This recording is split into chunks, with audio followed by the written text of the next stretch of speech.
Сегодня в Москве глава Чувашии Олег Николаев встретился с председателем Комитета Государственной Думы по делам национальностей Геннадием Семигиным. Стороны обсудили развитие национальной культуры и языка чувашского народа через реализацию конкретных проектов, направленных на эти цели.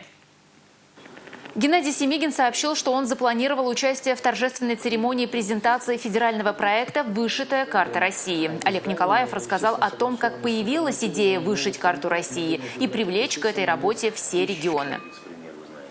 Показывает реальное дело, которое объединяется на основе какой-то, может быть, культурной общей традиции, но при этом обозначает как раз разность и особенность каждого, специфика, и при этом дает цельную, очень мощную картину за счет этого разнообразия. Олег Николаев также рассказал о создании учебника чувашского языка для начальной школы. Сейчас в республике проходит масштабное переформатирование библиотек, идет взаимодействие с диаспорами, национально-культурными автономиями Чувашии по всей стране.